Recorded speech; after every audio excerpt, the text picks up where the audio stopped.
Hey, this is Steve Bloom, and you are listening to the Geekcast Radio Network. You're tuned in to Steve Megatron on Altered Geek Unlimited.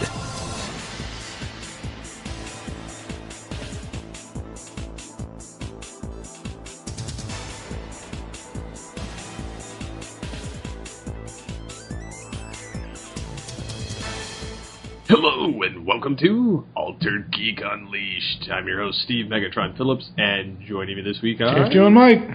Mike the Birdman Dodd. Yes, it's the first episode of 2016. Yep. Exciting shit ahead. Yeah. Where's the boat? Same stuff, different year. Maybe. What year is it? 6102. 2017. It's the one where all the superhero movies and the remakes and the sequels come out. Can they pack any more superhero movies into this year? Probably. Don't tempt them. Someday it might be my superhero movie, so we'll just see. As long as they're all quality flicks, I don't got a problem with it. If they suck, though. We're looking at you, Suicide Squad. Yeah, because you know what? Marvel's still batting 1,000, all things considered. DC, I don't know. The one superhero movie, if I had to pick one that I'm like 100% enthusiastic about, it's Deadpool. Yeah, I knew you were going to say Doctor Strange, for me, is probably the one I'm the most hyped about this year. I'm tired of Benedict Cumberbatch. Have you seen Sherlock? I could give two shits on Sherlock. That wasn't the question that I asked. Me. I asked, have you seen it? That's his answer. He could give two shits less about Sherlock, which means he hasn't seen it. Yeah. Didn't we just have this discussion off there? You can't judge something until you've seen it. Yeah, I didn't say the show was crap. Okay, fair enough. I'll give you that.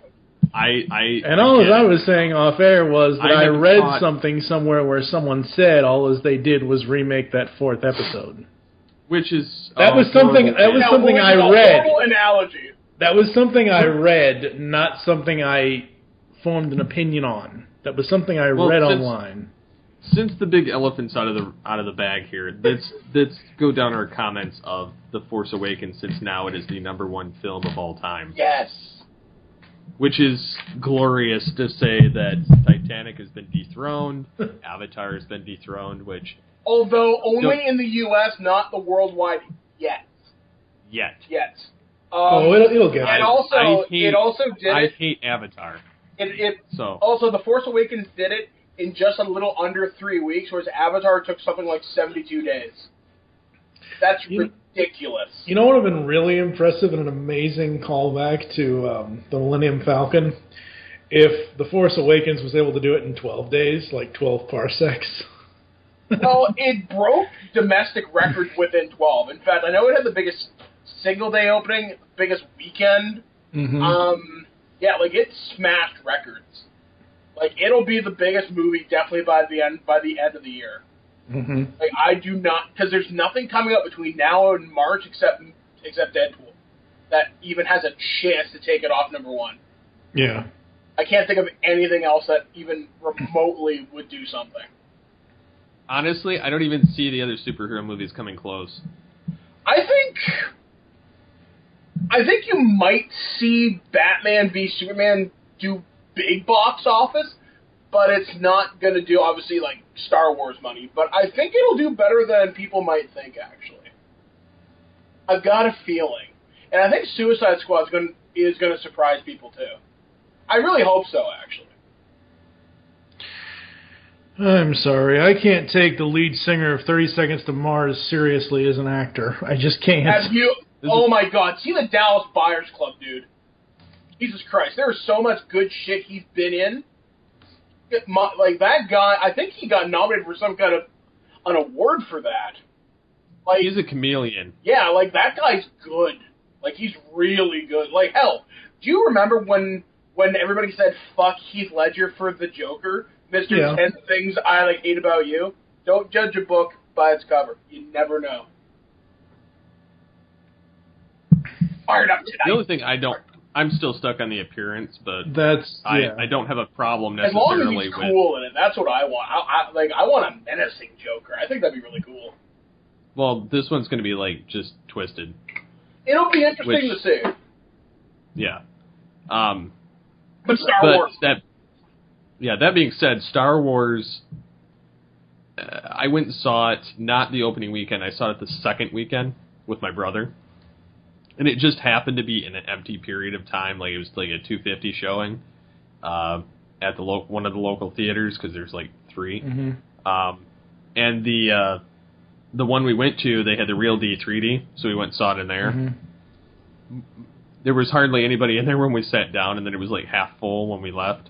But that was the most spectacular movie I've seen in quite some time. It was probably the best. I would argue it's probably the second best or best movie I saw last year, without a doubt. I was first in my theater, first showing. Sometimes having a wheelchair has its like benefits. I actually had the best seat in the house. It was great. Saw it in 3D as well. I actually got the like special Star Wars 3D glasses. I got the First Order Stormtrooper ones. My God, nice. Those are tight on my head. But it was so amazing, like the whole time, just sitting there smiling. It's been a while since I felt a Star Wars movie or any property really touch me like that before. I'm trying to think of anything that maybe's come close.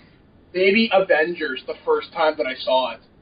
But, no, it was amazing. In fact, Star Wars got me so big, it got me back into collecting again. Like, since the movies come out, I got a First Order TIE Fighter, I got Poe Dameron's X-Wing, I got a Captain Phasma helmet, and I'm in talks with a prop company right now to get a replica of the First Order Stormtrooper helmet.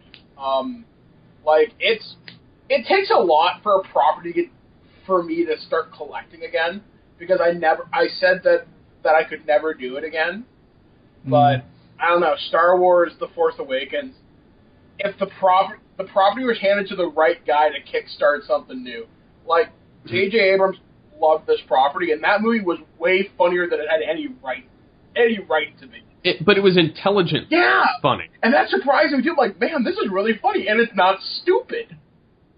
Like it wasn't out of place. It felt very, very much in its own ecosystem still, and and not at one point during that movie was I looking at my watch. Oh yeah, like that movie flew by, and I was so disappointed when it ended. I knew when it was going to end because, like, I'd researched all the spoilers. I'd researched everything on the film before going in, just because. And even with knowing, and spoiler alert for anybody that hasn't seen it, although if you haven't, you've had almost a month now. Sorry. Yeah. When Han Solo gets killed by Kylo Ren, even though I had already watched the clip 4 days before that online because it got leaked, the emotions built up watching it all in a complete scene. The only thing that bugged me about that scene is I was like, contractual obligation, now I don't have to do these anymore. But at least the whole time you could tell Harrison Ford was having fun with it. Like, he could really just kind of cut loose with the, like, character. Well, not only did he cut loose, but he wasn't Harrison Ford playing Harrison Ford in a movie. He turned back into Han Solo. Yeah, he turned it back into Han Solo. And so to me, when he jumped in there, even the shots where like Chewie was kind of down and out, which we found out later that they had a younger guy playing Chewie during the action scenes, because the other guy's ill. Yeah. So that they had 2 guys playing Chewie for this film, but the parts where Han Solo took his crossbow, were just hilarious. He's like, "Let me see that," because Chewie got shot, and he's like, "I like this. I like this." And then later in the film, he takes it again. I think my favorite Han Solo moment is where they're outside of like Starkiller Base, and he's like, "And you're cold." It was just the inflection in his voice. I'm thinking, man, if this is how Han Solo goes out, I'm totally fine with it. Like, I thought it was kind of I thought it was kind of an almost douchey way that he died, but it'll be interesting to see how it affects the future of the movies going forward, like how it affects the new kind of canon. Like, one thing I'm looking forward to is having them flesh out Rey's character.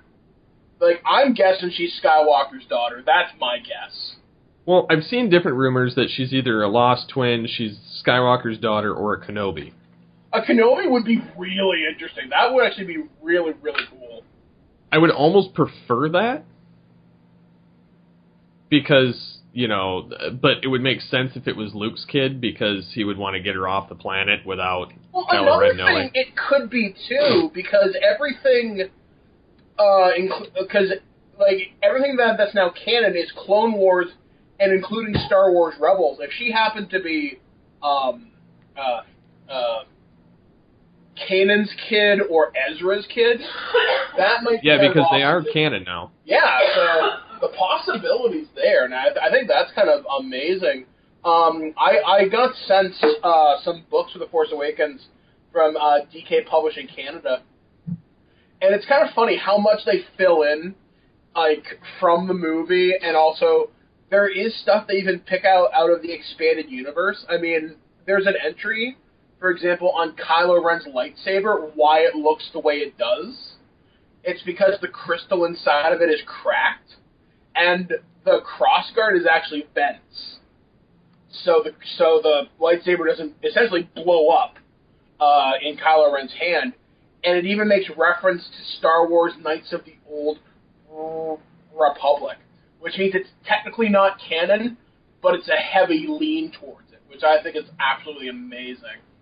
Like, the second this goes up for pre-order, this movie is going to demolish home Blu-ray sales for, like, at least 5-6 years. Oh, I'm going to buy it. Like, day one. Like, honestly... I may even buy the different editions. I really hope Disney isn't really douchey and spreads around special features, which Paramount has done in the past. But Disney, they're typically pretty good. My guess is Best Buy will get the steel case. Target will get some kind of a case too. Amazon will have something, and probably Walmart will have something as well. But I'm really looking forward to this. Like, I have seen the movie in a less than legal capacity since then, because internet is a wonderful thing, and I don't condone piracy, kids. But, like, I'm so looking forward to owning this in glorious HD in 4K. This movie is like skeet everywhere. Yeah, I cannot wait to get this film. Like, wow. I want the HD. And to even address some of the criticism, because I know Mike there was saying it's just a rehash of 4. And I would counter that with saying... That's what I read online. That isn't something... No. It's something I read. What I'm going to say is, it's not wrong from a certain point of view. Because if you look at it this way, the Empire really doesn't think of many other really good ideas. They seem to go with the whole super weapon thing, and that's all they've really got in their back pocket. So that's the only play in the Imperial playbook, all things considered. But I like what JJ did with it, and I'm honestly surprised how much love and care went into it to pay homage to the original series, but also make it uniquely his own. I can't wait to see Rogue One when that comes out in December, especially because it might have more X-Wing type stuff in it. It's supposed to have Vader. Oh my god, like, can you just imagine the dogfighting scenes if you get, like, a 15-minute dogfight? Like, seriously, there is not a word to describe the excitement that doesn't go into pornographic. That's how excited I am for that, because, my god, I love X-Wings. Sorry, guys, I'm just basking in the coolness, which I bet you will see a trailer for Rogue One probably in front of Civil War or something. Or Comic-Con, one or the other. I heard rumors it's going to be around Civil War. That's what I would figure, because that's Disney + Marvel's big tentpole for the year outside of Rogue One, because I think, actually, I'm pretty sure Civil War is going to do amazing this year, too. Like, this is going to be a really interesting year for the box office, because there is basically, like Mike said, this is superhero saturation this year. Mm-hmm. We got Suicide Squad, we got Ninja Turtles, we got Batman v Superman, Civil War, Deadpool, Doctor Strange. I'm probably missing one or two other ones in here. I know Deadpool is super, high up on everybody's list, and don't get me wrong. I want it's probably the third Ryan Reynolds movie I'll actually enjoy, but it's just one of those things where I'm worried about Deadpool because it's hitting in February. Movies that hit in February tend to not do that well, regardless of the fact that it's Deadpool. It's because it's an R rating. Because honestly, it's a risk for them. Because R-rated movies typically do not do very well. Mm-hmm. So it'll be. I think it'll do definitely respectable numbers. I think it'll definitely make it back its budget for sure, and probably enough to get a sequel for sure. I think it'll be really well received, but because it's an R rating, it's going to hurt it in some ways, because you can't get it out to big audiences. But still, it may surprise people. Yeah. But yeah. What else we got to talk about? Because we could wax poetic about Star Wars for like hours, and I'm not. Well, we've done that in the past. Yeah. Well. How many of you guys saw the Deadpool trailer that came out? I did. The recent one that was after Christmas. Fox has done an amazing job marketing this movie. Like, holy shit. Like well, not only graphically, but also in the merchandise. Yeah. Like Mike's Hard Lemonade via Deadpool or something. Like, I've seen that on Facebook like a number of times. The 12 Days of Deadpool with them intercutting it with, I think, like, basketball or something. Yeah. Like, it wouldn't surprise me if, like, WWE does something with it as well. Oh, no. That's the last thing we need. Well, you could think about it. You could have him being the announcer. Yeah, like, if you could get Ryan Reynolds on Raw in the Deadpool costume, that would bring in an entirely new segment of fans, because it worked with Stephen Amell and Arrow. Batista's known for being Drax. So, yeah, who knows? But see, the whole problem with the whole Stephen Amell thing was Cody Rhodes as Stardust is just god-awful. Yeah, but it got people interested. It doesn't. The quality of the product doesn't matter as long as people are buying. That's what that did. It drummed up interest. Like, from a marketing standpoint. Look at Transformers. It's complete and utter garbage, but people watch it. Yeah. I mean, honestly, and Michael Bay's coming back from Fifth Round. Still can't believe they got him to come back and do number 5. Well, like, he's like, this made me laugh. He was like, yeah, I'm doing Transformers 5, is it? That's exactly how he said it. It says, seemingly losing count. He says, I've taken out a lot of work. And then it says that this will be my last one, which is what he said after every single one of them. Yeah, like, it's you know what? I think the thing that bothers me about Bay's involvement with the Transformers franchise is because you look at what the comics with IDW and Dreamwave, even Marvel and all them, give a depth to what essentially are toys. And in the movies, it's completely thrown out. It's a throwaway line here and there. The action scenes are cool, but you can't follow any of it. And just the scripts are never very good, which is terrible. Like, it's because they have terrible writers.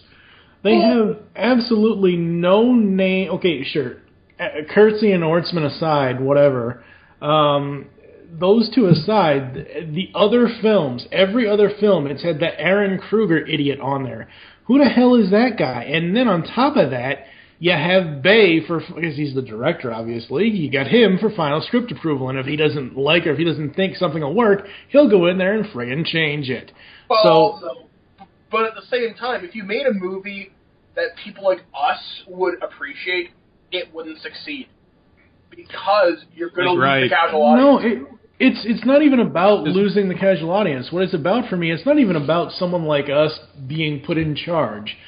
I want someone else's vision, not necessarily a Transformers fan, and I know I've said this before, and I know it'll never happen. I want somebody like Spielberg or somebody Spielberg is involved. He is, but as a producer. I mean, as a producer, come on. The producer credit. He's an executive producer, which is, he gives say too. He has a lot of say too. You know who I'd like to see take on a Transformers movie? Somebody who worked on the Fast and the Furious franchise. Justin Lin, oh my god, that would be amazing. The guy knows how to do car stuff. Yeah, he does. It could be really awesome. I would prefer he did it over Star Trek. Yeah. Like, hell, J.J. Abrams might even be an interesting choice, depending on how much... He has probably no love for Transformers. But we also don't know that, too. Just think about it. Well, my thing with... My whole thing with the Transformers is if they would design them like the IDW comics, like with the little, the tech aesthetics built into the robots and still having their classic style, I could get behind the aesthetics of them. Then if they had one of the writers from the comics, that would be gravy, but, that never happens. I think my problem, kind of what you just said, with the aesthetics, it's hard to connect with them because they look so alien, you can't tell what expression they have on their face outside of Bumblebee or Optimus. I can't tell you what the fuck Megatron's thinking. The only other one that I'll say and defend on design is Hound, because it was John Goodman, and he basically had a robot beard, so you could kind of tell.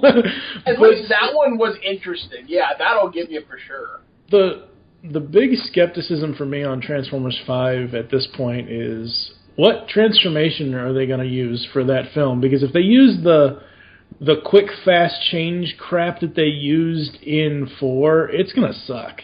I hate that nanobot moving bull crap that they used in 4. Well, yeah. It's the new hot thing. Everything is nano this, and I know someone's going to get this joke. Nano machines, son. So, yeah, I'm ultimately... Transformers 5, take it to the extreme. It'll be ridiculous. We're all going to see it anyway, but please don't suck. I won't see it in theaters. theaters. That's a hope. I'm a sucker day one.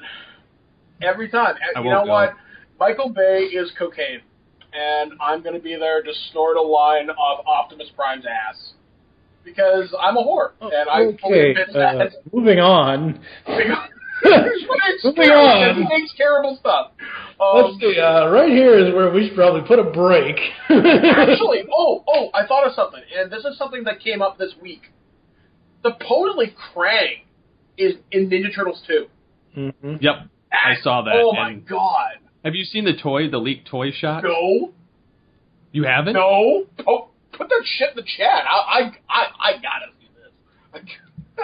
It looks like Krang's robotic body from the classic Turtles, only more metallic.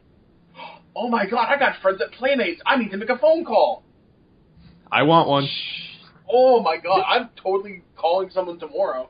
I'm surprised. So yeah, I saw it and I was like, oh boy. Man. It's in the catalog. It's like it was on Gizmodo. Yeah. And Collider. It's been all over the place. I'll drop the link. They're also coming out with a new Technodrome. Man, what a good time to have friends and Playmates. I cannot wait to review these. The God. Krang's body looks like his 80s counterpart, only with more like bulkier metal pieces on the shoulders and the arms. And then it's got like giant Bebop and Rocksteady next to him, like looking like the movie.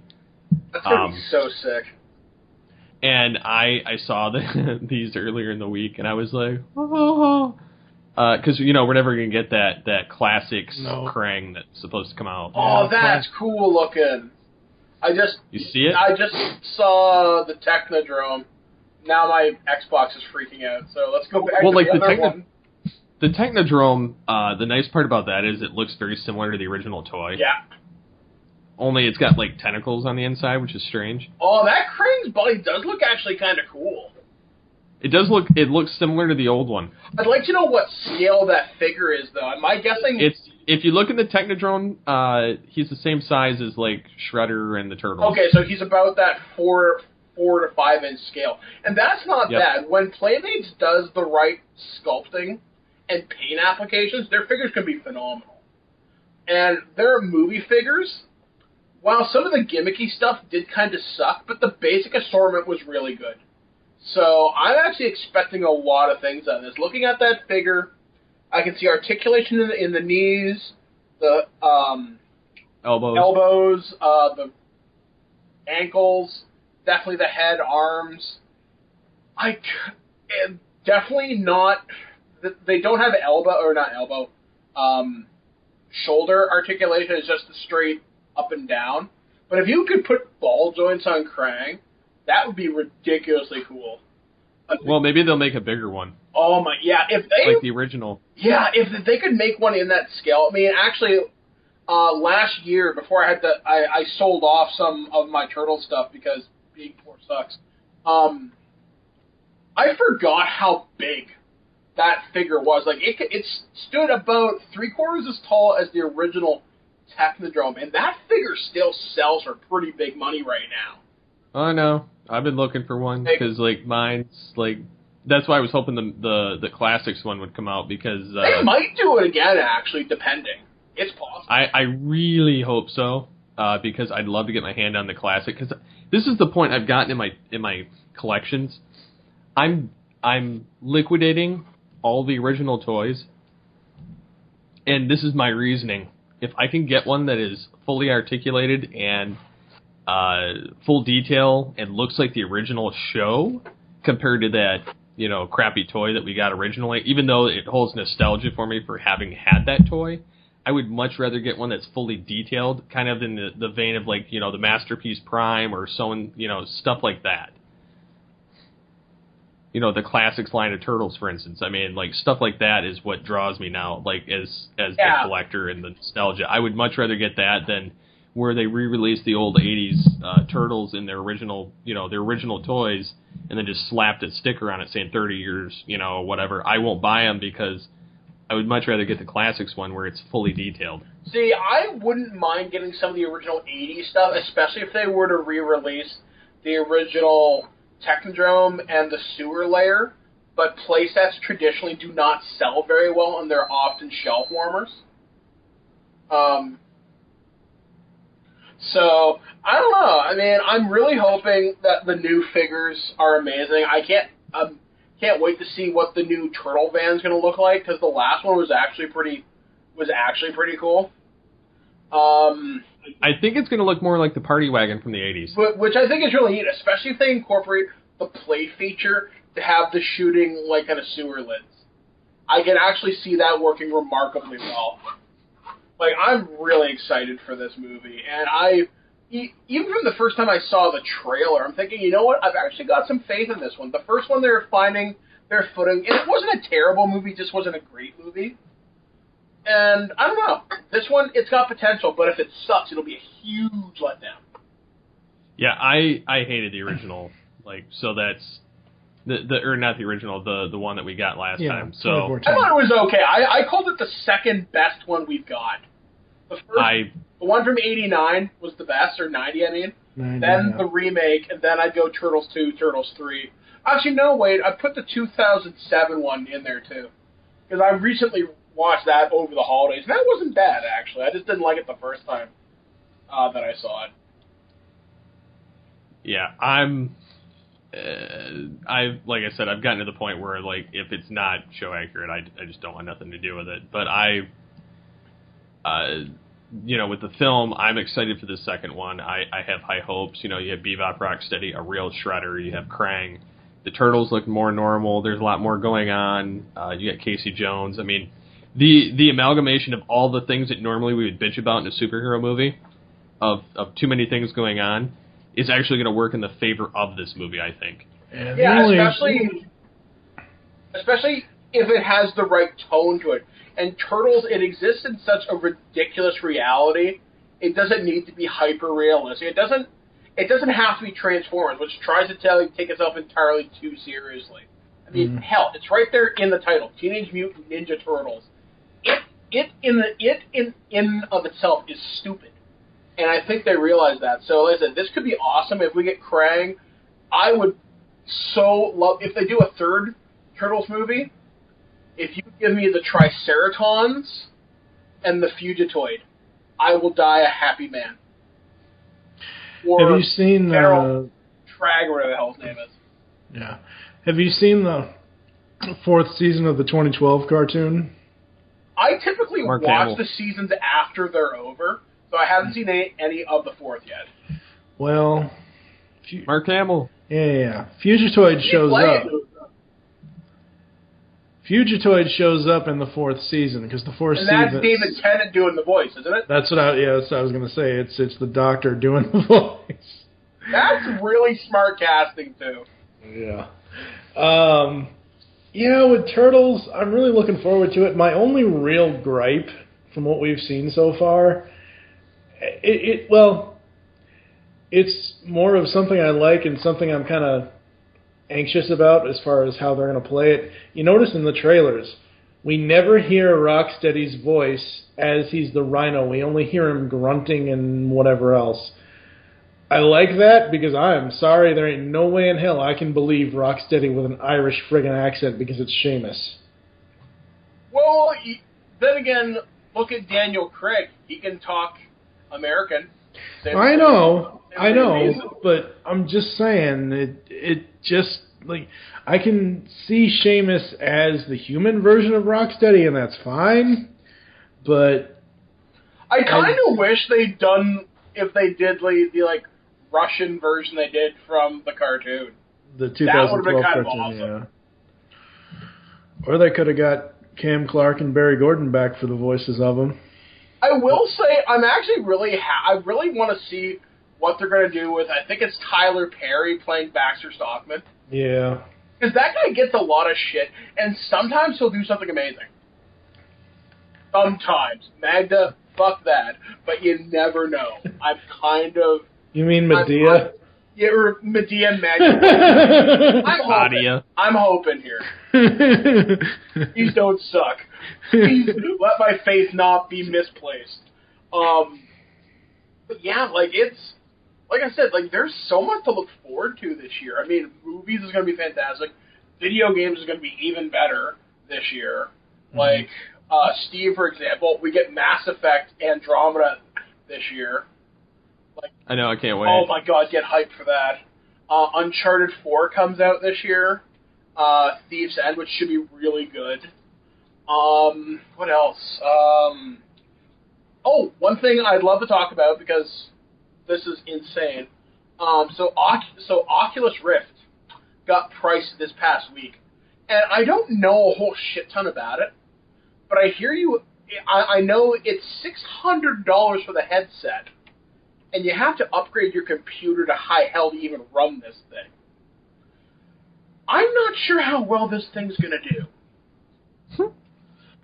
Because VR technology is cool, but if you look at how the PlayStation 4 is going to do it with Project Morpheus, or even the Xbox One with HoloLens, I think they've got the right idea. But then again, it's not exactly it's not exactly a secret. I'm not a big fan of PC gaming to begin with, so maybe that's why I'm not hyped about the Oculus Rift.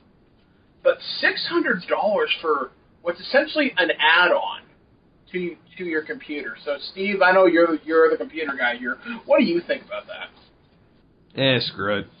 Good answer. Not as long as I was hoping. I don't have any. I don't have any ambition to do any of that VR crap. I don't know what game I'd even want in VR. I know one they were talking about for this, and this one makes no sense to me. They wanted to do Rock Band in Oculus Rift. I'm like, what's the friggin' point? Now you put a good flight game in Oculus Rift. Imagine a good Star Wars flight simulator or a good lightsaber game. That could be fun, but the motion technology is still not there yet because Kinect ain't perfect. PlayStation Move is like holding a glowing ice cream cone. We've never gotten that technology right. So, I don't know. I love the idea of VR, but all I can think about is that scene in Hackers Fisher Stevens. Yep. Like, no. But then again, the people that I've talked to that have tried Oculus Rift are really impressed with it. So it'll vastly depend on what games are supported for it. But $600, what a steep entry point. But then again, that's just the entry point. I imagine those numbers will get lower and lower as the year moves on. My guess is if it starts at $600, I think it'll be down to $450 by probably Black Friday this year. That's what I'm going to call right now because I think they're going to want to move units. And I think people will be more willing to pay that as opposed to $600 because you can get a good laptop for that price. Oh, yeah. And even in Canada right now, because the loonie is so weak right now, like, we're talking it could be below, it'll probably be below 70 cents in the next couple of months and the next couple of weeks. So we're paying almost $1.50 right now. So I don't know. It's one of those things. I want the technology to be awesome, but not at that price. Yeah, no.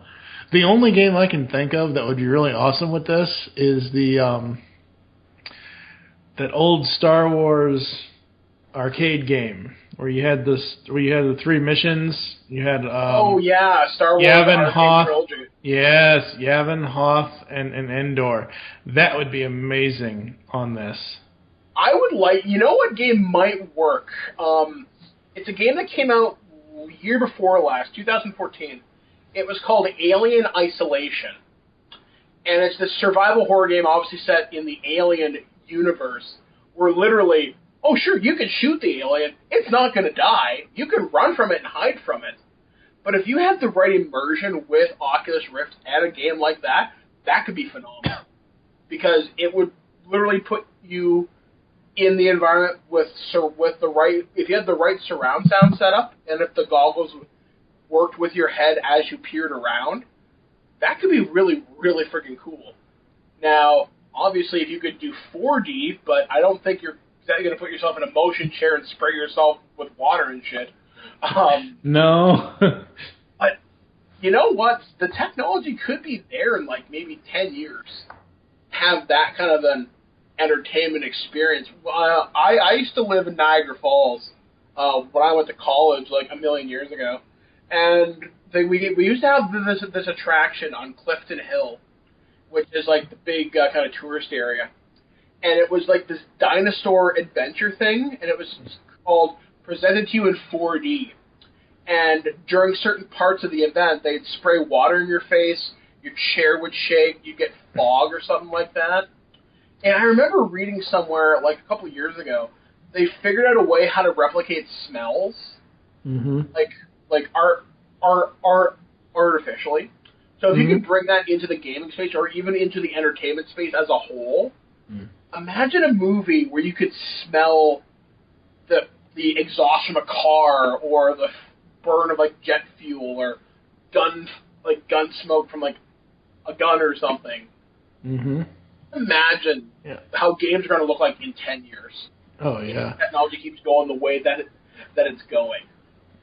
Yeah, you talk about that thing in Niagara Falls. There was something similar at Walt Disney World about 20 odd years ago or so. Yeah. It was called Honey, We Shrunk the Audience. I remember.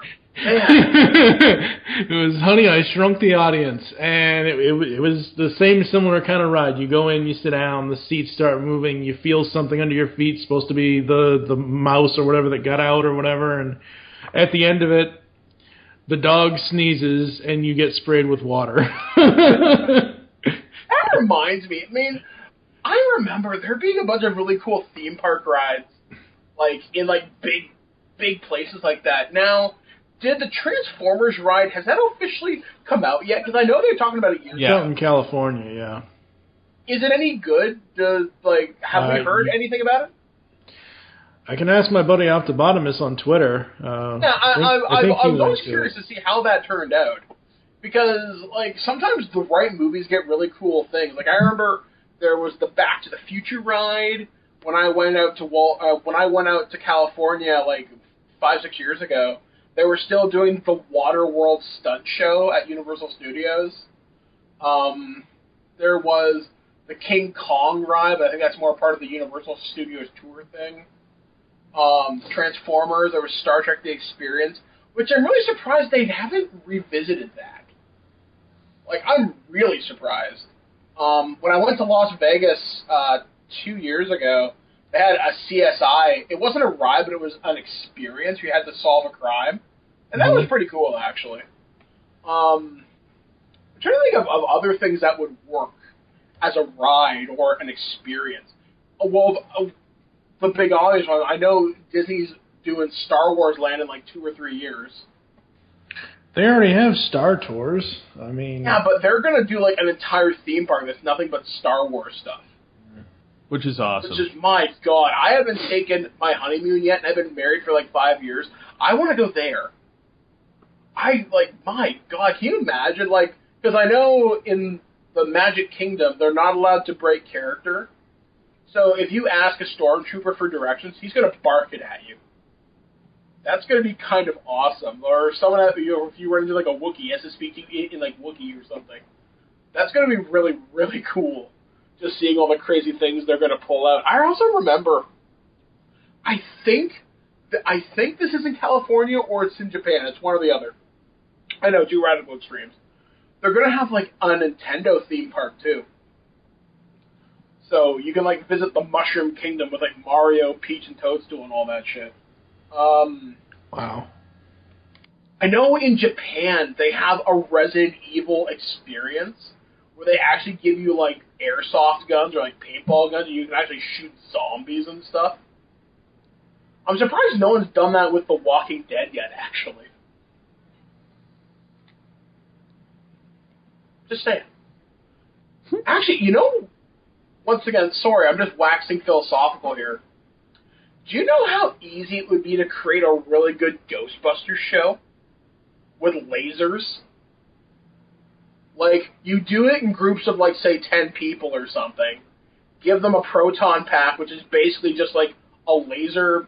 It was basically just like a laser tag vest or something. You basically want laser tag with Ghostbusters, is what you're saying. Oh my God! Do you know how much fun that would be? I'd pay $50 for 10 minutes. I don't care. Wait! $50 for 10 minutes? Seriously? Imagine if they had Bill Murray come out and give you the safety demonstration, like on screen, or like Ray Stantz, like, "Hey, Ghostbusters new Franchi, I'm here to give you the lowdown on your proton pack, so you don't blow your face off." And they can have the, or it can be like in memory of Dr. Egon Spengler, we present to you the School of the Paranormal or something like that. They can do so much fun stuff with this, especially with the renewed interest in the movie with it coming out. That's another movie I'm really looking forward to, too, in July. But yeah, I mean, think about that. Like, I'm surprised no one's done a Ghostbusters experience. Well, I'm sure it'll come out now once the new movie comes out this year. Yeah, actually, Paul Feig, the director of this, he released pictures tonight, or maybe it was, or as of this recording, he did post from Mattel, and they saw the 6-inch prototypes for the figures for the new movie. They look really good. I'm really, really impressed with them, actually. I really like, I can't remember the woman's name. She's the girl with the glasses in the movie. It's going to drive me nuts, because I should know this, and I don't. Janine? Pardon? Janine? No, from the new movie. I can't think of the actor. She's on Saturday Night Live. I can't think of her name. Which one? Fuller? She's the one with the... They're all... She's the one with the, like, kind of punky sunglasses or whatever. Shut up, Mike. I want to hear Dad. But yeah, her figure looks really good. Melissa McCarthy's figure looks really good. That's probably the one I'm going to go for first, actually. Probably her and maybe the black woman, because I think she'll be the harder figure to get. That's not a like race thing. I find curious. characters of minorities are always harder to find at retail for whatever reason. Well, like, I'm curious as far as its cast, because we know that Hollywood likes to skimp on the creation of female figures. Yeah, I mean, I really hope these are not just, like, exclusive to just, like, Diamond Select. I want to see these at, like, Toys R Us or Walmart. I think this is kind of forcing their hand that they kind of have to, because the entire cast is female. Yeah, I mean, I really hope they do something awesome. And I really hope they give us really good Ghost figures, too. And I think it's funny that Hasbro's been kind of screwing the pooch. Like, you had Star Wars and then Rey's not in, like, any of the packages that are groups. Yeah, which is really weird. And it's funny because I've seen this conversation on my Twitter and my Facebook a bunch in the last week, and I've had people both for and against it, because it ultimately comes down to marketing people. And the people or it's the retailer saying, hey, here's what we want. Hasbro may not have any say in it. So, yeah, I mean, it's really weird, the fact that they, like, I think it's a set for Target. It's, like, who is it? It's, Poe Dameron, Chewie, Finn, Kylo Ren, a First Order Stormtrooper, and a TIE pilot. I would have gotten rid of the TIE pilot. Yeah, like, give me Captain Phasma. I mean, really. Well, there are Captain Phasma figures and stuff. They just don't have Rey. Yeah, like, Rey, like, there are Rey figures, because there's a Rey in the Black Series, there's a Rey in the Black Series 3.75-inch, and there's a Disney Store exclusive, which is the Titanium Series. But scalpers have realized this. I mean, if you want to get a Black Series figure for Rey, normally they retail for about $22. The cheapest one I could find tonight was about $60. And that sucks, because I honestly, this isn't a slam against her as a character. Before seeing the movie, I expected her and Finn to be peg warmers. I expected the hot figures to be Kylo Ren, obviously. Any of the troopers and Captain Phasma were going to be the hot figures. But now people are, like, worshipping Poe and Finn, which I think is amazing, and Rey. Actually, one figure that was released, it doesn't come out until June, but the pre-order's up now. Hot Toys has a phenomenal looking Rey. It looks like Daisy Ridley, like in the flesh. That's awesome. Creepy. Well, one thing that's kind of bothered me is, like, the lack of, like, the original trilogy characters that were actually in the film. Like the new toys for them. Yeah, like, I'm surprised I'm surprised there's no Luke, like, old Luke figure. I'm thinking they're going to wait on that a little bit longer. My guess is maybe Comic-Con exclusive, and it'll come out probably around the fall at wide retail release. See, I'd hate that, but the only thing is they're going to eventually come out with one at retail just because they're going to want to make money. Oh, yeah. I mean, honestly, if I were them, what I would do, if I was Hasbro, I would do an old Luke in the 6-inch figure, so the one that retails for about... The Black Series? Yeah, so I'd do it for $22. I'd give him a cloth cape, and that would probably be about the only accessory I'd give him, and I'd give him both lightsabers, both blue and green, and maybe pack him with a small R2. And that's the Comic-Con exclusive. He gets R2 with him. Whereas at retail, you get Luke with the green saber and the cloth cape. That's what I would do, because people would buy that in a heartbeat. Well, funny you should say that. I've been scouring the internet trying to find out if there's going to be a Luke figure of old Luke, because I would like to get the one from Return of the Jedi and get this one, and then, like, have them as a set on my geek wall. Yeah. And I want the old Han Solo as well, and then I'm kind of like General Leia. Yeah. I'm looking forward to seeing more vehicles out of this, because I've decided if I'm going to collect Star Wars for this, I'm only gonna in figures. I'm only collecting troopers, maybe a main character like a Rey or a Finn or something, but mostly vehicles. I've got 2 of them right now, and I'm really surprised because some of the some of the vehicles I think kind of suck. They have a new First Order snow speeder. It sucks. And they have another one where it's like Rey's speeder thing from the Junk Planet, and it's essentially just it's a rectangle that shoots a missile. It kind of sucks. Although the X-wing for it is kind of cool, though. Although I will say this: if you bought the black one, which is Poe Dameron's one, there's a known quality control issue with it, where if you buy it and your guns are warped, which mine were, you actually have to call Hasbro and they'll send you figures. Or, sorry, they'll send you actual straightened out guns. So, that's funny. And I know Walmart has an exclusive one, which is like the white X-Wing, which you saw in the beginning of the movie. And that, I think, is going to sell well.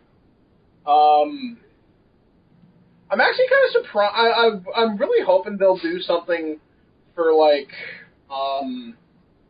I'd like to see Kylo Ren's Star Destroyer, but the last time I did a Star Destroyer toy was in the 80s, and it really sucked. It was Darth Vader's Star Destroyer, and it was more or less just a really tiny playset that was the size of, like, 2 Kleenex boxes. That's funny. Yeah, it was kind of weird. But maybe if they did, like, the Imperial, like, kind of drop shuttle, which we saw at the beginning of the movie. But I think the last time they did a huge shuttle toy, I think it retailed for $200, and it pegged warm for, like, years. And even the new Falcon, I've heard, is not all that good from this particular toy. My stepdad actually has the Falcon from the 90s.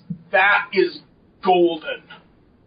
And he has the AT-AT Walker and the AT-ST and the Vader TIE Fighter, as well as the X-Wing of Luke's. Like, he's got all of those, like, in various play sets and everything from the 90s. And eventually those will be mine someday. Yeah, like, from the 90s stuff, they actually had really good, like, vehicles. I will say that. Actually, one of my favorite ones, and I wish I bought it when I saw it. Do you remember Shadows of the Empire? Yep. The YT-2400, basically the like Outrider from Dash Rendar. That toy I really wish I bought, because it was like $60 when it came out, and I think now it retails for like $200-300. But that's in box, so. But yeah, if you like AT-AT Walker from the 90s, my friend Shannon got one at a garage sale this past year for like $10. Now, it's missing a couple things, but you can buy those easily enough on like eBay, or like there's like sites that like repro shit. Which, one thing I found out this past year, knowing people with 3D printers is an amazing thing. If you're ever missing a joint from a toy, you can figure that shit out. Just 3D print that shit. So Optimus Prime can walk again. But anyway, yeah, I mean, Star Wars toys are going to be the hot thing for the next couple of years, especially if the movie quality stays consistent. Because one thing that I would love to get your guys' opinion, because both you guys love toys, is even the Marvel movies, they're super successful. Do you find the toys kind of lacking? Like, they're just For not... Marvel? Yeah. I don't have any ambition to get any of them, The actually. only Marvel toys that are worth anything, that are actually worth displaying in my eyes anymore at this point, are the ones that are so goddamn expensive, which is the Hot Toys and the Sideshow collectibles. Anything that is the 3 1/4 inch line or 4 inch line, or it's just like, no, they're army men to me. I could argue, I could argue that the Legend stuff is still pretty cool and it's at a pretty good price point. But yeah, obviously if you want something good, you get the Sideshow or the Hot Toys stuff. Because I remember when like Age of Ultron came out last year, they had the shittiest toys for that movie. Like they had like the figures are like 2 inches. Age of Ultron, while it was a good movie, it wasn't as good as the first Avengers. Well, yeah, because it was the second time we'd see it. So it's like, it's the same thing yet again. And Ultron is a cool villain, but he's no Loki.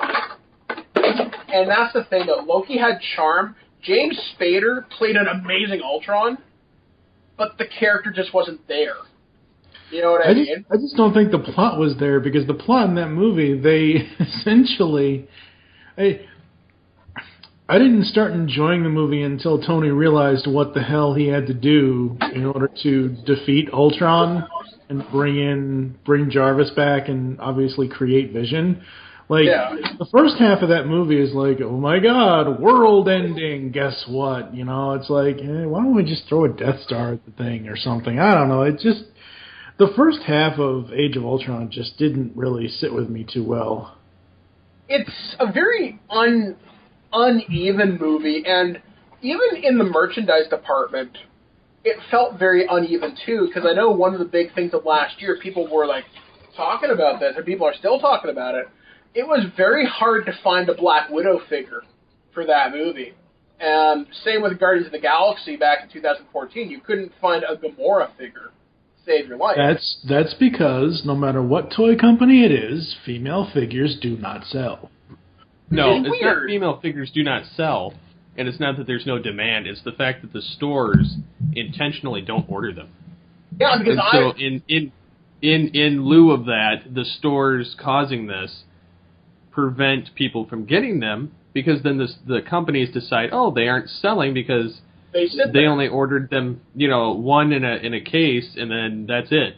Yeah, because I remember when Revenge of the Sith came out, figures that were very hard to find were any of the female figures, with the lone exceptions being Padme and Mon Mothma. Mon Mothma sucks, but you couldn't find an Isla Securla figure to save your life. And you couldn't find, even with the kind of Star Wars Rebels stuff, I don't know whether they've made a figure of the female Boba Fett character. I can't think of her name off the top of my head right now, but you know who I mean. I don't know whether they've... Sabine, that's it. And Luke and Leia will almost always sell. Leia always sells in the slave bikini outfit, which, take away from that what you will. Yeah. But and Disney also basically put the kibosh on that so that you won't... It really sucks, because I actually really want to get the Black Series Slave Leia figure, because she's got really good articulation, and the figure looks cool. But there's been other female figures that are cool, like there's Leia in her Bosch outfit, Leia in her Endor commando gear, there's Hoth Leia, Cloud City Leia, white whatever. So it's there are really good female figures out there, and it sucks, because actually there was a post that I saw on Facebook, and a person's like, what do you mean there's no female figures? And there's ones there for Tomb Raider, there's ones there for The Walking Dead, the Mario stuff.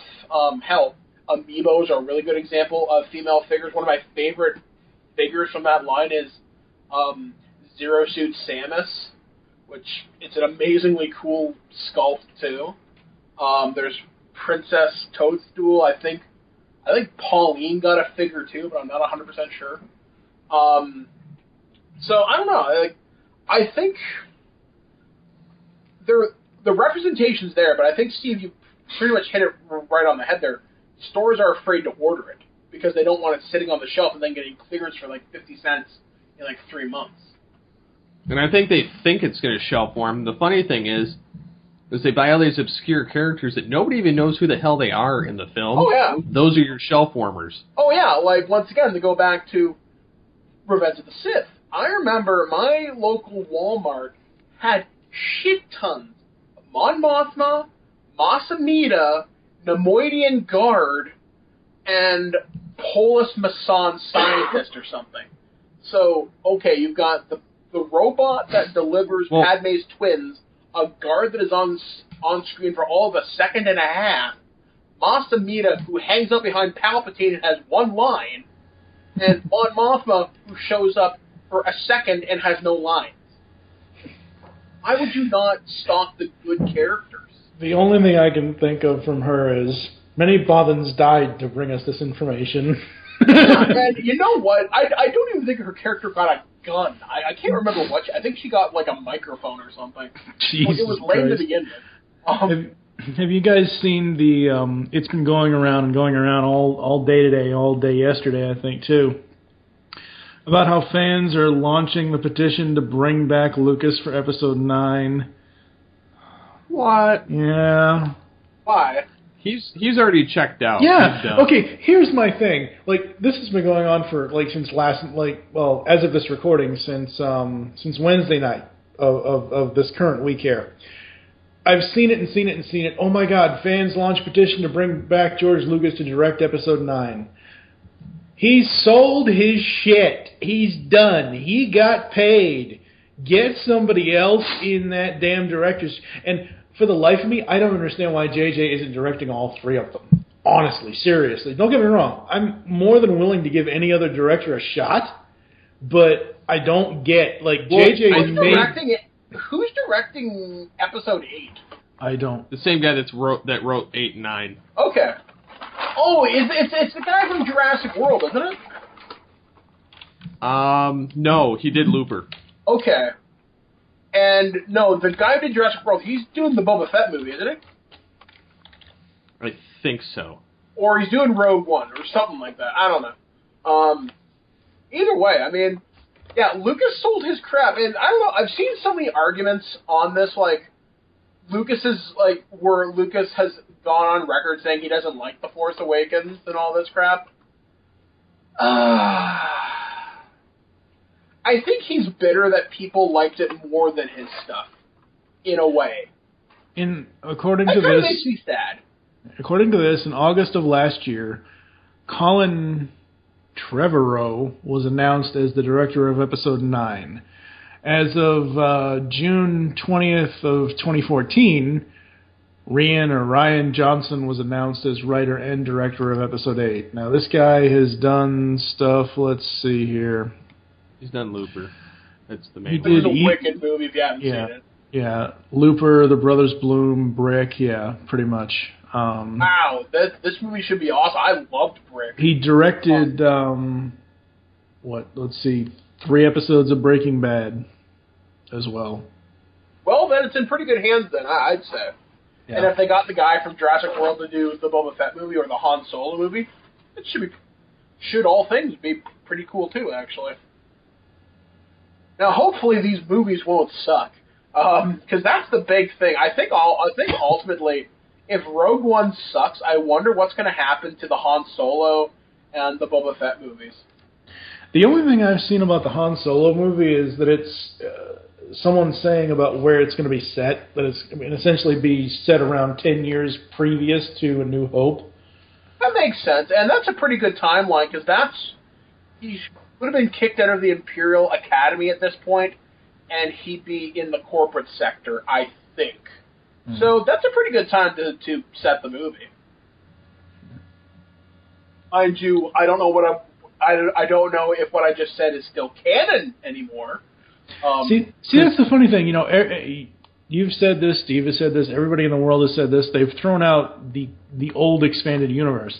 Well, they're now trying to create a new expanded universe because Marvel is doing there was supposedly, this series was supposed to tie events from the end of Jedi going into Force Awakens. There was a 4-issue miniseries that Marvel did called Shattered Empire, Journey to the Force Awakens. And it kind of starts off with Luke and Vader at the end of Jedi, and then it introduces all these new characters, and I didn't read past the 3rd issue because I got bored with it, but I really do think because Disney now owns Marvel and Star Wars both, that they're going to basically have them team up and create a brand new expanded universe. I wouldn't mind if they took pieces from the old expanded universe, keep the really good stuff, or at least borrow elements from it, kind of like with Kylo Ren's lightsaber, and it may kind of tie into Knights of the Old Republic too. Yeah. I mean, I don't know. I really hope that movie does well, because I think a Han Solo buddy movie could be really cool. like more, and it'll be awesome to see a movie that doesn't involve a lightsaber. And I know that's a weird thing to say. Well, Vader's still going to be in it. Yeah, so. but you know what I mean, though? Just a movie where a hero doesn't have a lightsaber. This could be something really interesting. That's why I'm really hoping the Boba Fett movie happens. Is to have like a crime movie or like an action thriller. With the Han Solo movie, what I'd like to see out of that is him and Lando. Young Han and young Lando going around being space pirates. That would be awesome. Oh my god. You know what would be awesome? If you had that, young Han and young Lando, and put it, basically have Ocean's 11, but in Star Wars. Oh no! That would be really cool. Are they stealing from Jabba? Is Jabba the villain here for the Ocean's 11? Think about how cool that could be. Like, stealing from the Hutt crime syndicates, and they have, like, all these different specialists. That could be really freaking awesome. Or having, like, the Boba Fett movie be, like, Commando or something, where it's just Boba Fett tearing up, like, a crime syndicate to catch somebody, or fighting like IG-88 or something. I'm sorry, if you're gonna make a Commando reference, there's no way in hell Boba Fett could work in the Commando scenario, because the Commando scenario. Oh, he would just kill everything. Well, he was fighting to get his daughter back. I mean, Boba Fett. We don't know with the new continuity.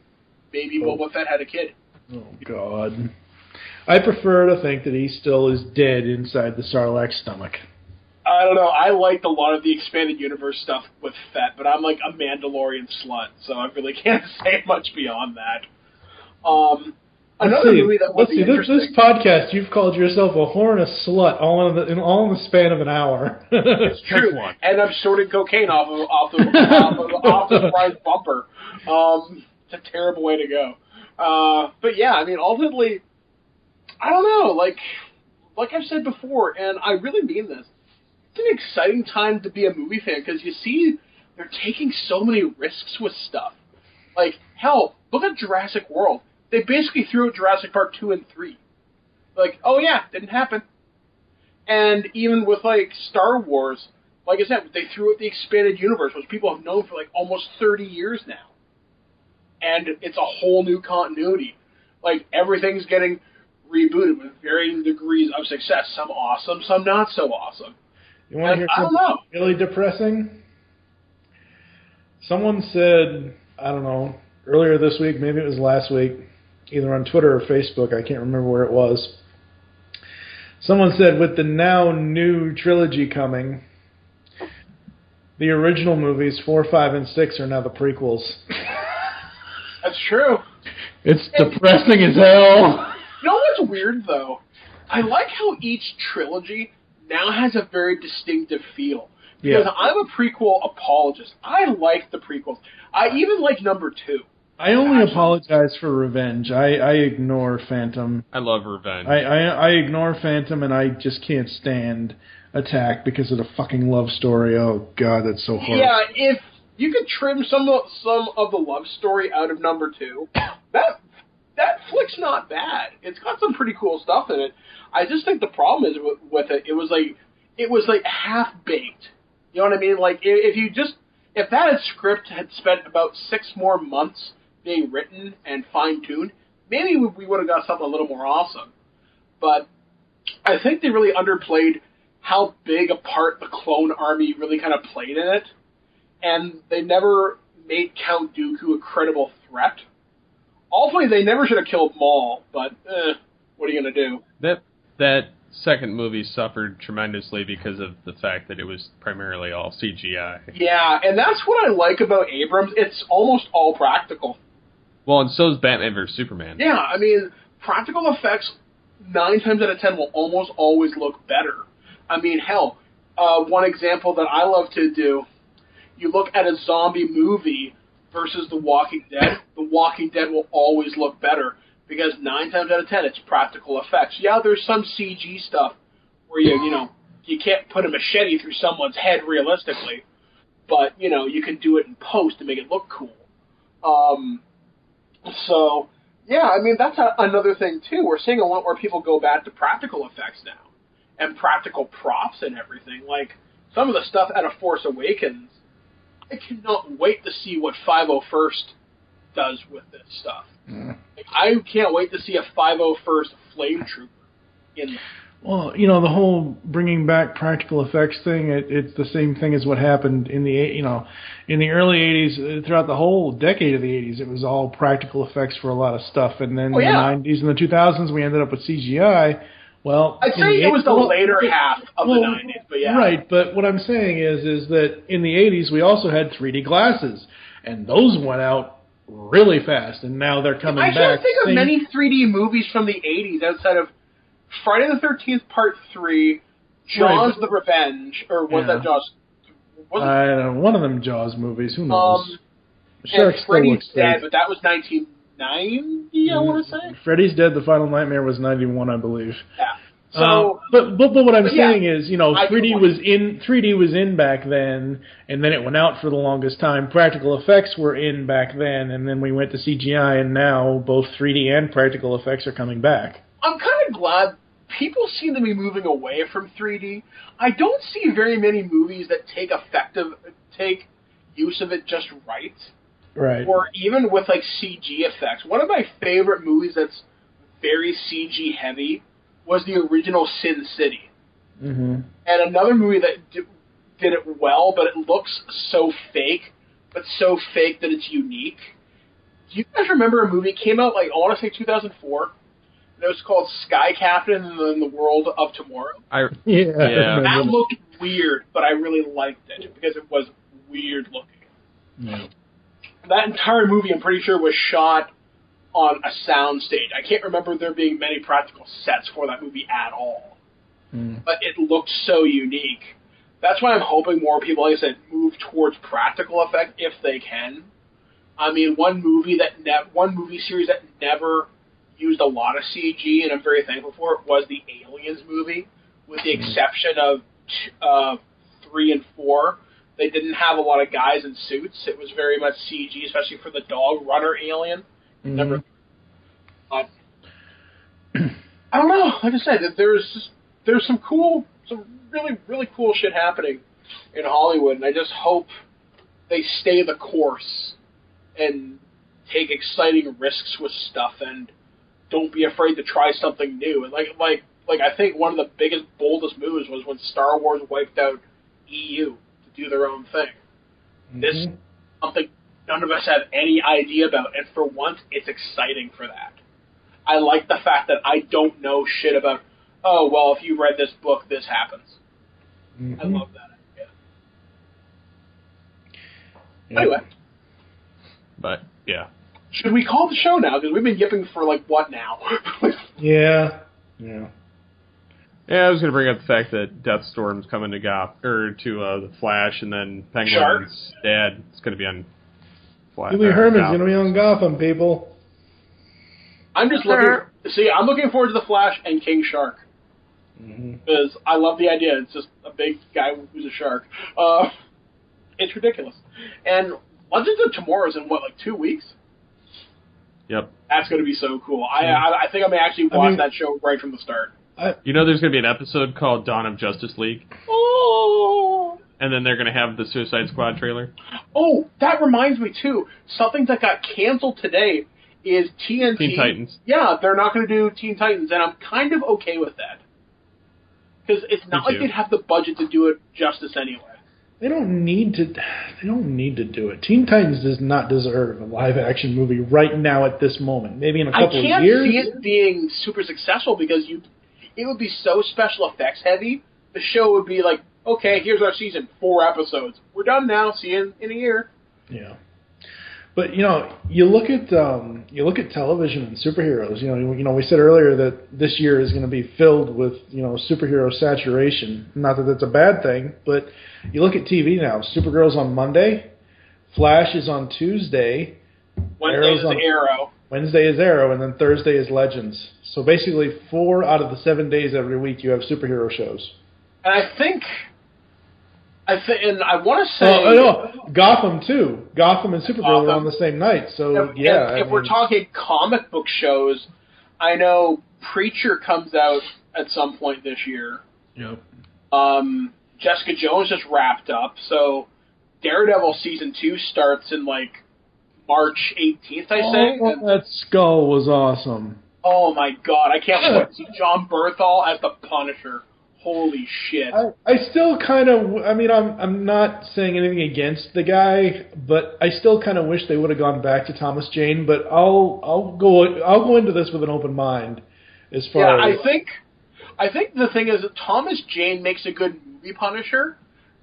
John Bernthal will make a good TV Punisher because he's more brutal, but I see Thomas Jane as... I don't know how to describe it. I just see him as a more authoritative Punisher, not as brutal. You know what I mean? Sort of like the difference between Big Time and HBO. I mean, he was pretty brutal in that movie, but... Yeah, but it was PG-13. Now you're playing with not so many rules, but... I'm actually very surprised how violent the Marvel stuff is. I always go after the with the Thomas Jane Punisher. I always watch the extended cut. Yeah, the extended cut is rated differently.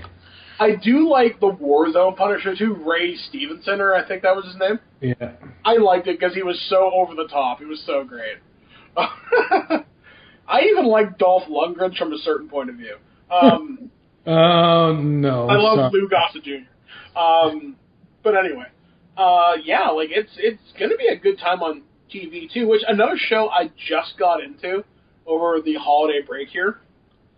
Just got into Game of Thrones. I have literally watched 50 episodes in the past 3 weeks. My God, is that show violent? I have no ambition to watch it. Oh my God, Steve! And holy shit! I tried watching it. I just didn't care for it. How far did you get? I watched with her periodically as I was entering the room. Yeah, that's the thing. That's a show you gotta follow. Like, you can't not pay attention to it. Well, I mean, just the whole premise of it just bored the shit out of me. See, that's what me and Blair thought too. Like, and this is just my defense of it, because Blair hates fantasy, hates Lord of the Rings, thinks it's fucking garbage. Yet she got into Game of Thrones. She's forcing me to watch it right now. A woman who hates swords and sorcery is forcing me to watch Game of Thrones. And I'm totally fine with that. That's the thing about Game of Thrones. It's I think the fact that it's fantasy, but it's serious. It's not Lord of the Rings in your face with the magic and the creatures. It's a lot about the political intrigue, but I think that's the difference. I like my shows to be very, very, very, very serious. And that's where Game of Thrones gets me. Like, right now, I'm halfway through the 5th season, and just seeing all the twists and turns that have happened, like, there's some like, I remember about a week ago, we watched the Red Wedding episode, which I'm not going to say much more than that for those in the audience that haven't seen it. I knew people were going to die. I didn't know that many people were going to die in that particularly brutal fashion. And there's one point where this guy called the Mountain kills this other dude. I haven't seen kills like that outside of The Walking Dead, and even that just gave it a run for its money. But it's the storytelling. There's a actress on it. Have either of you seen the Terminator, the Sarah Connor Chronicles? No. Okay. Have you seen 300? No. Jesus fucking Christ. Okay. There's an actress on it named Lena Headey. And she played the Queen in 300. She was also Sarah Connor in the Sarah Connor Chronicles. She plays Queen Cersei on this show. I wonder how often she's been up for awards. Or Peter Dinklage, the guy who plays Tyrion or Tyrion Lannister. Like, this man, he may be very small in stature, but his presence would fill a stadium. Like, how impressive this guy is. Like, I'm serious, Steve. If you get a chance, give it another shot. Watch 4 episodes. If it doesn't catch you, walk. Because each season's only 10 episodes. If it doesn't get you by 4 episodes, it's probably not going to get you. I also tried watching, like, The Walking Dead of people that are in it, and I couldn't get past that either, so... I don't know.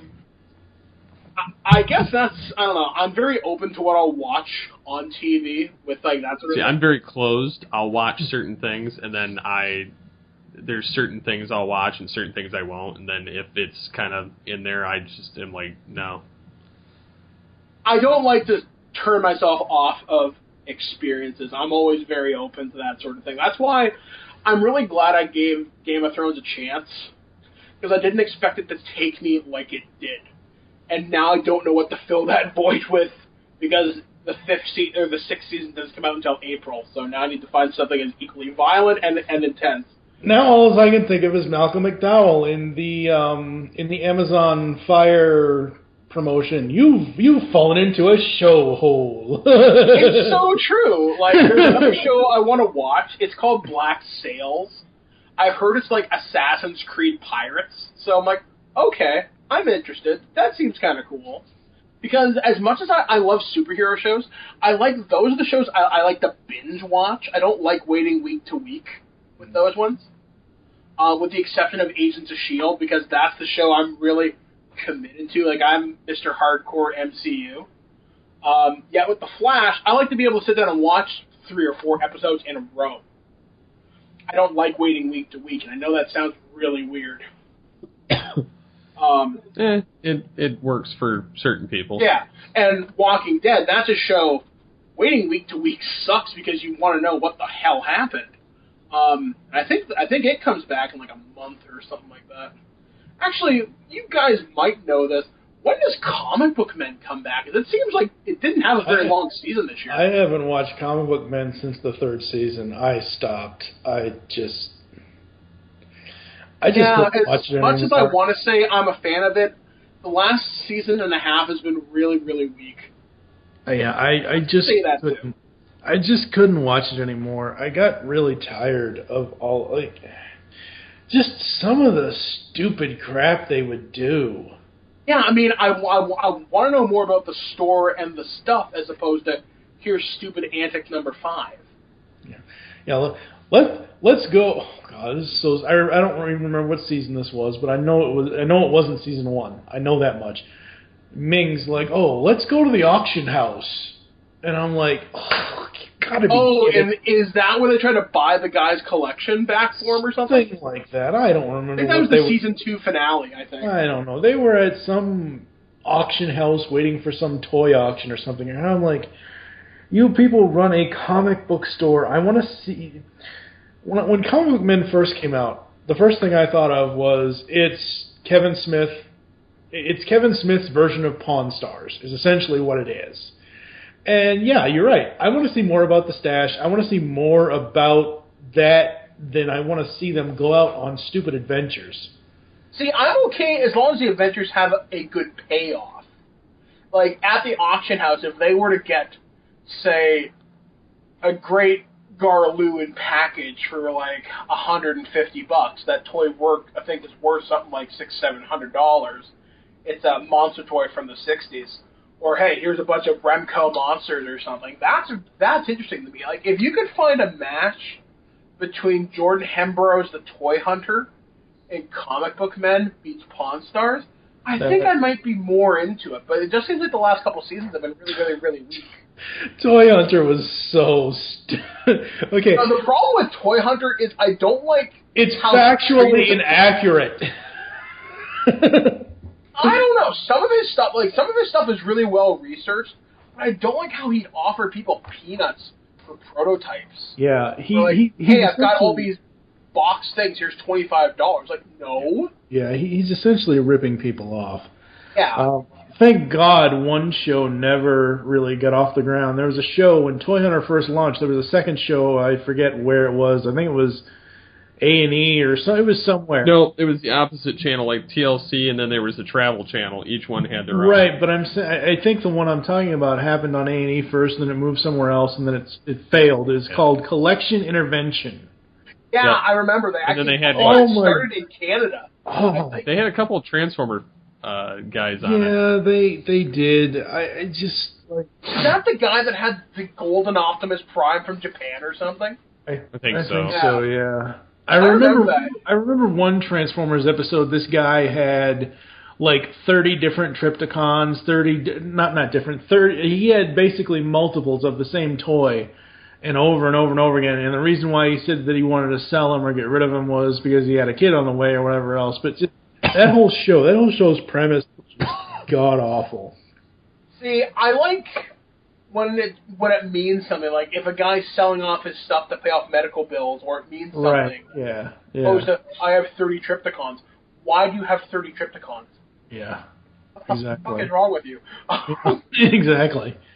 Like, I mean, and even with like comic book men, you'd see some really interesting stuff come through the door. Like, or there was one episode of The Toy Hunter I really enjoyed where they had a prototype Mego Greatest American Hero, and they actually had the guy that played the Greatest American Hero, he wanted to buy it.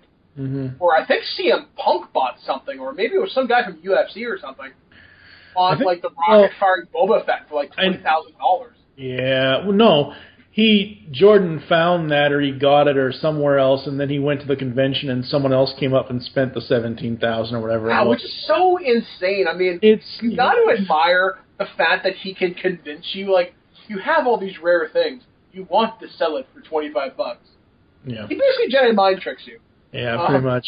The only episode of Toy Hunter that I really remember, because it was just so friggin' weird and out there, was the Ice Baby episode, where actually Vanilla Ice was on the show because he wanted all the Ninja Turtles 2 stuff that he could find. It's really weird, because you know what's funny? I think I could find more stuff than Jordan Hembrough could, but then again, I use eBay, or... Yeah. But you know people... See, you can literally find anything. That's the thing about that show. In the beginning of it, like the first season, like I think it was even the first episode, his goal was each episode to get enough stuff to go to a convention and, you know, sell the stuff. That was kind of the goal, and I haven't really I just can't. Honestly, I am so far out of the toy collecting, toy enjoyment. I'm so far out of the toy department at this point, it's not even funny.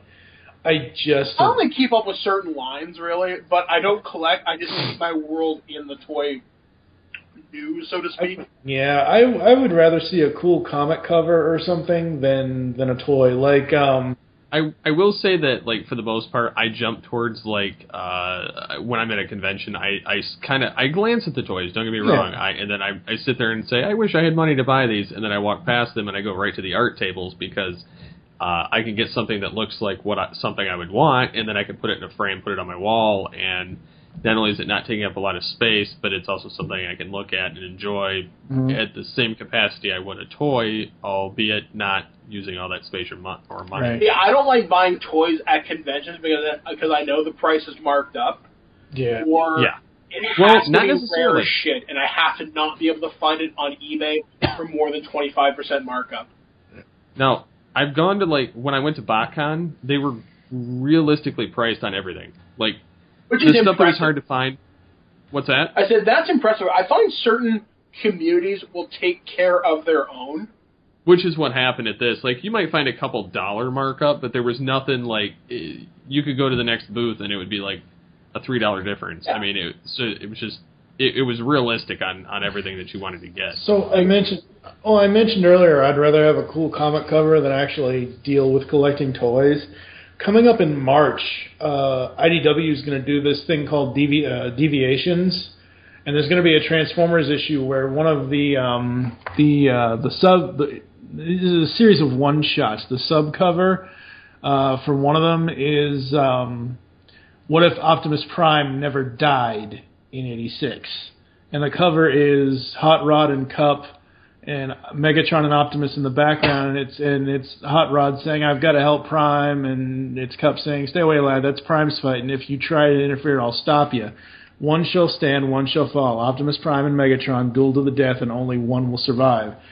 I don't have the solicitation up in front of me, but the cover is basically the animated movie designs, and it is so awesome. That's pretty cool. See, that's something I'd actually get. Yeah, that's something I would actually, have versus, like a Masterpiece Rodimus or anything like that.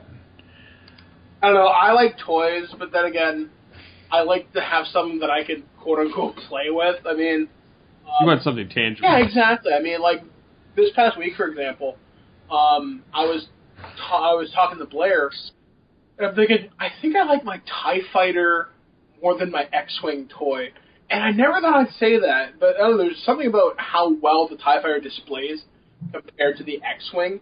And I don't know, it's just something about having a toy that's in scale for me that I really like. That's what I loved about the Masterpiece toys, is I loved how detailed and how scaled up they were, as opposed to like the little 3 3/4 inch figures.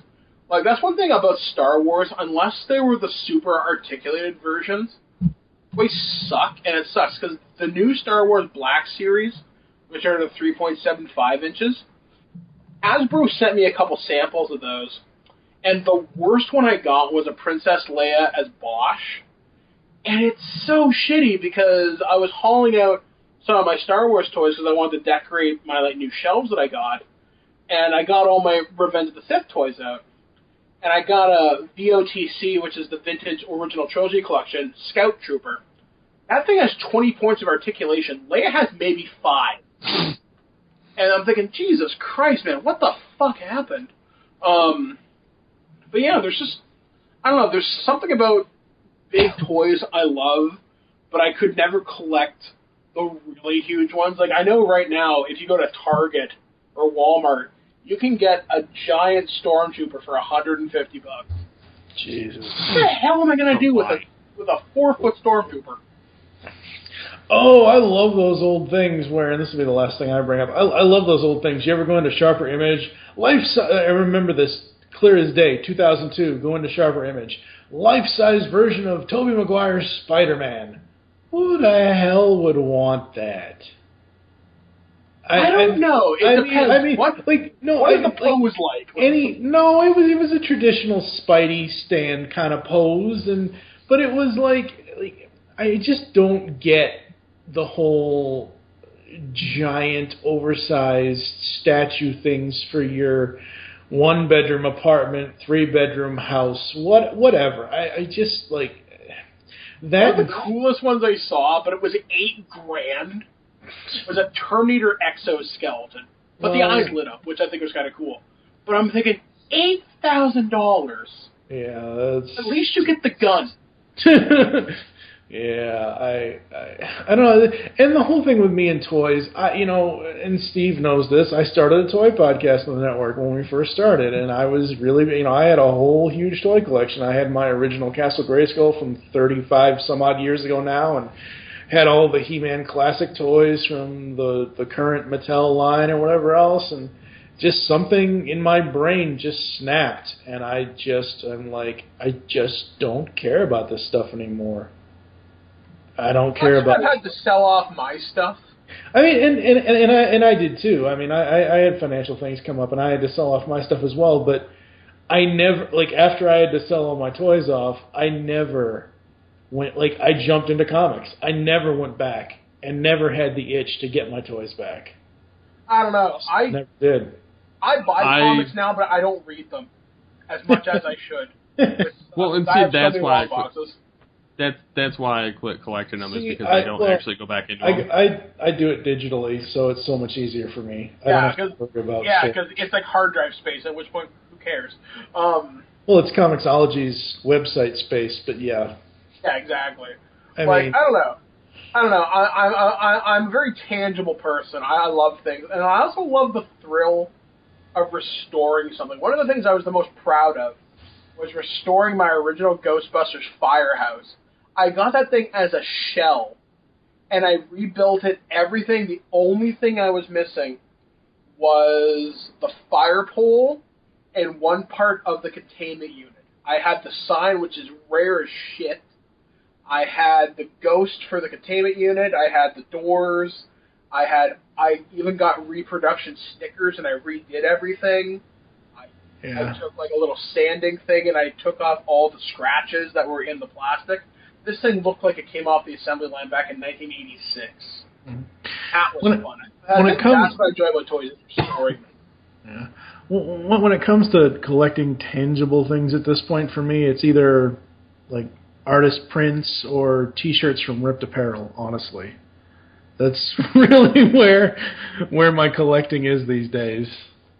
If I had the money, I would move more in the prop replicas, because one of the companies I worked with this past year was a company called BuyCostumes.com. Fantastic website, by the way. And they sent me a Stormtrooper collector helmet, which is done by Rubies, and I got the Darth Vader Supreme Edition. And I'm thinking, man, I really would love to get, like, the Master Replicas collector blasters, or the original lightsabers they had. Because I've owned a Master Replicas Obi-Wan Kenobi Revenge of the Sith saber. I sold that 3 years ago for, like, $800. I paid $500 for it when it first came out. And I just remember, if I had to collect that, it would be that. I would give up toys for props, but toys I can play with. If I drop a lightsaber and it breaks, shit. If I drop Han Solo, I can fix him.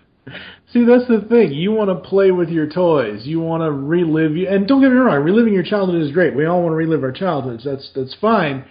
But you either want to collect to display or you want to collect to play, and you got to choose between those two things. Yeah, and that's the thing, because I've done both. When I was collecting Star Wars back in 2005, I was a guy who was mint on card. I would only buy certain toys to take out of the package, and even then, I would buy two. One to play and one to display. You have no idea how expensive this hobby got. But I always got vehicles. See, I always got just one, and I would open it, and then, but I kept, even when I played with my toys when I was younger, or displayed them or transformed them or whatever, they never got any damage to them, so like I didn't really have to worry about anything. I've gotten to the point now where I'm actually going through this mass purge of like a lot of stuff I don't look at or don't use or have anywhere to put, or if it's not. If it's something that I anticipate that I'm going to end up with later as like inheritance, I'm getting rid of those figures too, because it's just no point in having two. Even though one's open and one's in the box, I'm getting rid of stuff rather than have two, or rather than have it in general for the time being. Yeah. I will say though, if the right figures are out right now, I have been attempting to try and get my hands on whatever it is. For instance, there's the Generations Transformers, where they had a show-accurate, brand new sculpt of Rat Trap, Dinobot, Waspinator, and Rhinox. And those look pretty kick-ass. I have all of them but Rhinox at this point. And then there's the Combiner Wars Leader Megatron Generation 1. Didn't put much stock into it earlier in the year, but unfortunately that figure is so ungodly difficult to find unless you go through like BBTS or something. And it's not even difficult to find; it's expensive. BBTS has it for $50. That's. I just got it. I lost a bit. But anyways, it's as show accurate as possible with him being a tank. So like everywhere, like BBTS, it's 50, which was, you know, it's decent. Yeah, but like Target, that's a pretty good price. Well, Target, Kmart, and Toys R Us had it for $42, but they're all out of stock, and it doesn't anticipate them getting new shipments. And anywhere else you look, it's like 80 to 150. Yeah, because people know what they have. Well, and then and the funny thing is there's a repaint remold slightly. There's Armada Megatron, which is the same figure, it's just a different head sculpt and different paint, and it sells for $38 because nobody wants it. And now, mind you, there's also like a $35 to $40 upgrade kit to the Combiner Wars Leader Megatron to make him look, because there's like some oddities on the feet and the shoulders that look a little off, like they're missing something. You buy these add-on kits and they look funky as hell in tank mode, but if you just leave it on in robot mode, it will stand in comparison to Masterpiece MPO1 Optimus Prime compared to without the add-on kit, he's actually a head shorter than MP10 Optimus Prime, which is shorter than MP01. So like it puts him on par with the one I have, which is the Ultimate Edition of Prime. Right. One of the best Transformers I ever owned, and I feel sad that I sold this, but I got a wicked price for him. Hasbro sent me the Metroplex from Comic-Con a couple years ago. That thing, I think, was almost 3 feet tall. Yep. And one of the coolest toys I've ever owned, but Jesus Christ, it took me 5 hours with tweezers to do the stickers. Yeah. Such a pain in the ass, but it looked really cool. But anyway, I tried to end this show a half hour ago. Maybe we should go now. Yeah. Yeah.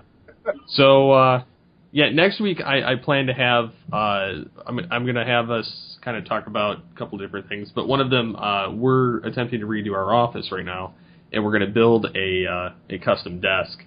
And I'll probably put like some kind of a screenshot of it next week. So like, has anybody undertook something like that? What kind of ideas do you guys have, or stuff like that? Also, what are some things that you've had in your collection in the past that you would like to either reclaim or get something in like a quote-unquote masterpiece edition, whatever it may be?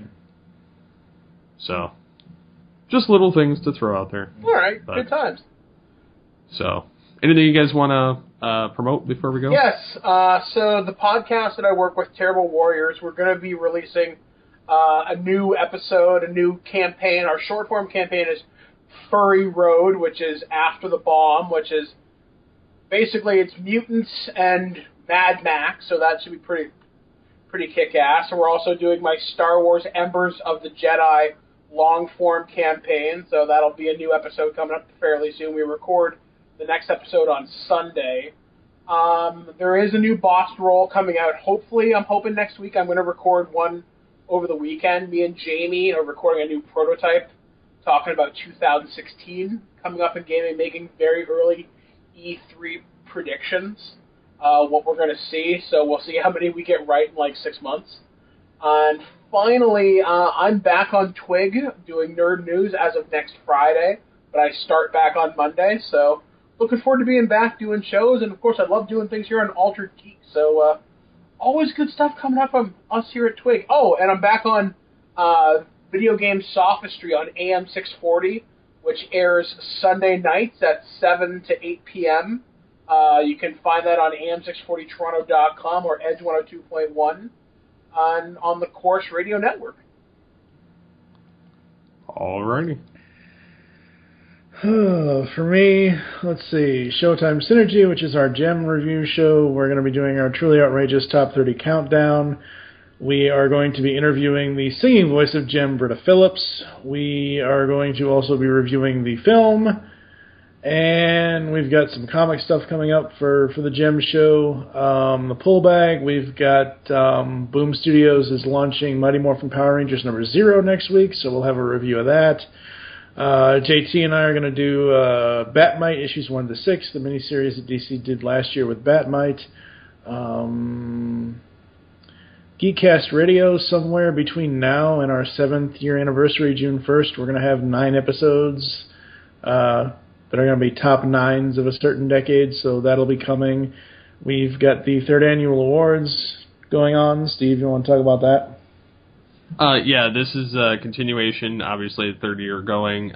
The categories are all there. All you have to do is submit your submission for each category, and it will go into a master list.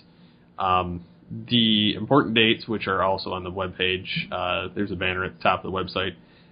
January 25th is the cutoff for the open entry. January 27th, the voting round commences.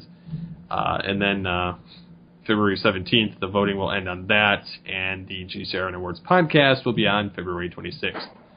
Again, all of that is on the website there. So, yeah, just fill it out. It's got TV, film, animation, comics, games, and then, of course, Geekcast Radio Network and other podcasts that are non-GCRN. So, all right. Yeah, fun times. Okay, so Guess you can find me on social media at facebook.com/BirdmanDodd, Instagram and Twitter at BirdmanDodd. I'm always around, even at weird friggin' hours.